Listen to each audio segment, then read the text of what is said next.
तो आज बात करने वाले हैं इंडिया और पाकिस्तान के बीच जो टेंशन बना हुआ है उस टेंशन के बारे में। मैं आपको बताना चाहूँगा कि इंडिया आखिर पाकिस्तान के ऊपर हमला क्यों नहीं कर रहा, अटैक क्यों नहीं कर रहा, इसके पीछे का बहुत सारे रीजन्स दोस्तों। लेकिन मैं आपको सबसे मेन और सबसे इम्पोर्टेंट रीज़न मैं ये बताना चाहूँगा कि अभी इंडिया एक स्ट्रैटेजी के ऊपर काम कर रहा है और पाकिस्तान के ऊपर डायरेक्ट हमला कर देना ये किसी भी तरह से मतलब सही सही चीज़ नहीं होगा। क्योंकि पाकिस्तान को अगर ज़्यादा से ज़्यादा नुकसान पहुँचाना है तो उसको स्ट्रैटेजिकली चलना पड़ेगा और इसी स्ट्रैटेजिकली इसी एक मतलब कह लीजिए पॉलिसी के ऊपर मोदी काम कर रहे हैं जिसमें थोड़ा सा टाइम लग रहा है।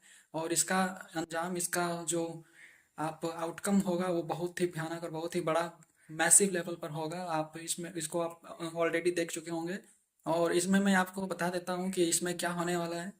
सबसे पहला चीज़ कि पाकिस्तान को 4 टुकड़ों में तोड़ने का जो प्लान है वो मोदी इस पर काम कर रहे हैं, पहला।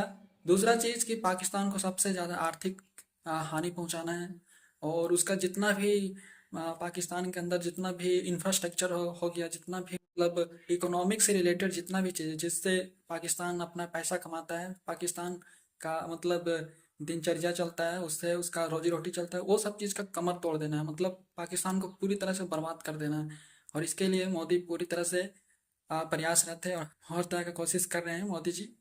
सो इंडिया पाकिस्तान के बीच जो तनाव बना हुआ है, जो टेंशन्स अभी बरकरार बना हुआ है, उसके बारे में मैं आपको बताता हूँ कि ऐसे 3-4 पॉइंट्स मैं बताऊंगा आपको जिसके वजह से अभी इंडिया पाकिस्तान के ऊपर डायरेक्ट उलझ नहीं रहा है पाकिस्तान। और इसमें सबसे इम्पोर्टेंट मैं आपको 3-4 पॉइंट्स बताऊंगा, उसी में आप पूरी तरह से आप क्लियर हो जाओगे।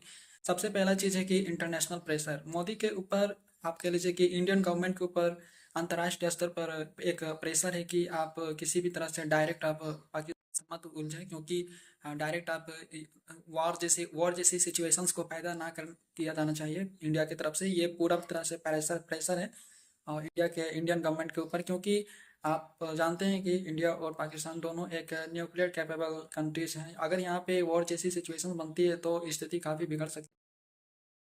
वॉर का खतरा यहाँ पर काफ़ी ज़्यादा है, इसलिए यहाँ पे दबाव है कि इंडिया के ऊपर दबाव है कि आप शांति से इस समस्या को सुलझा लें और कोई भी चीज़ को एक मतलब मीटिंग से, एक मतलब आपसी सहयोग से, आपसी मीटिंग में सारा चीज़ को निपटा ले तो काफ़ी अच्छा होगा। इसलिए यहाँ पे इंटरनेशनल लेवल पर भी काफ़ी ज़्यादा प्रेशर है। इसलिए नरेंद्र मोदी जी का सरकार, आप कह लीजिए इंडियन गवर्नमेंट, किसी भी तरह का कोई डायरेक्ट एक्शन नहीं ले रहा है।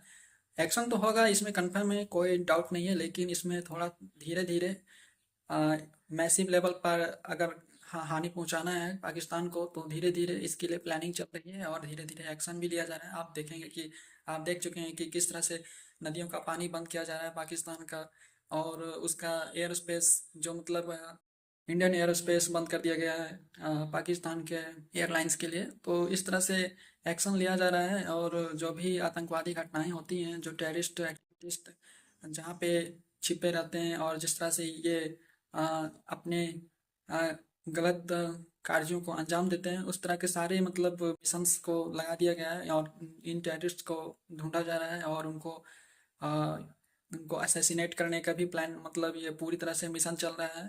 दोस्तों, दूसरा पॉइंट मैं आपको बताता हूँ कि पाकिस्तान के साथ इंडिया डायरेक्ट किस लिए नहीं उलझ रहा है, डायरेक्ट क्यों नहीं, मतलब कोई भी एक्शन नहीं ले रहा है पाकिस्तान के साथ इंडिया। इसका सबसे बड़ा रीज़न है दोस्तों कि अगर इंडिया इंडिया एक बहुत बड़ा कंट्री है, पाकिस्तान तो एक छोटा सा, उसका कोई रेस्पेक्ट नहीं है। वो तो एक समझ लीजिए एक वस्तु के जैसा है, वो कभी भी मिट सकता है, कभी भी उसका अस्तित्व खत्म है, उसका आप गिनती ही मत कीजिए। लेकिन इंडिया एक बहुत ही रेप्यूटेटेड और काफ़ी ज़्यादा इज्जत है इसका हर जगह और काफ़ी बड़ा देश भी है और इसका डिमांड एंड सप्लाई पूरा वर्ल्ड में प्रभावित कर सकता है। इसलिए इंडिया का जीडीपी, इंडिया का अर्थव्यवस्था काफ़ी बड़ा है पूरा दुनिया में। तो इसलिए इंडिया अपने सारी चीज़ों को ध्यान में रखते हुए कदम उठा रहा है, स्टेप्स ले रहा है। अगर यहाँ पे किसी भी तरह का डायरेक्ट एक्शन अगर हम लोग लेते हैं, इंडिया अगर लेता है पाकिस्तान के ऊपर, तो इससे सबसे ज़्यादा नुकसान दोस्तों इंडिया का होगा।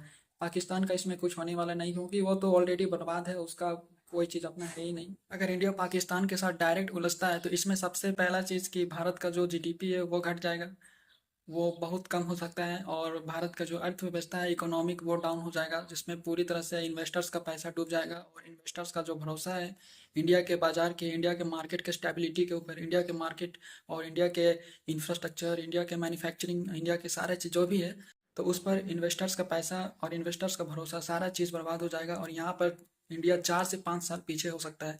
इसलिए ये सारी चीज़ों को देखते हुए मोदी, आप कह लीजिए इंडियन गवर्नमेंट यहाँ पे सोच समझ कर स्टेप्स को ले रही है, एक्शंस ले रही है।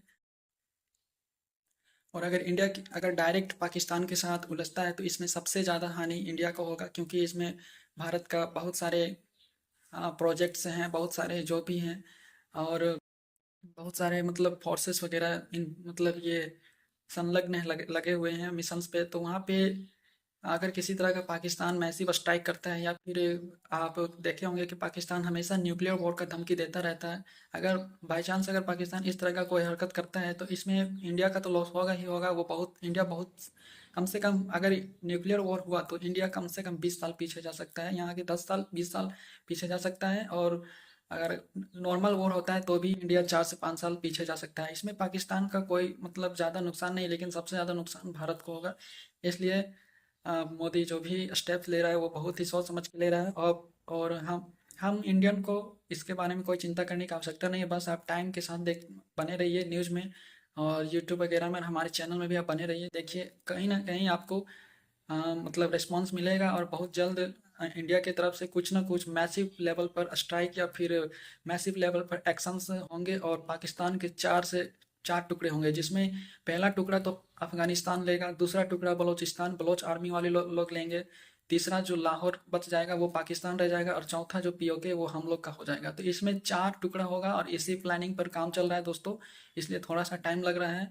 आप समय के साथ देखेंगे तो आपको सब चीज़ पता चल जाएगा।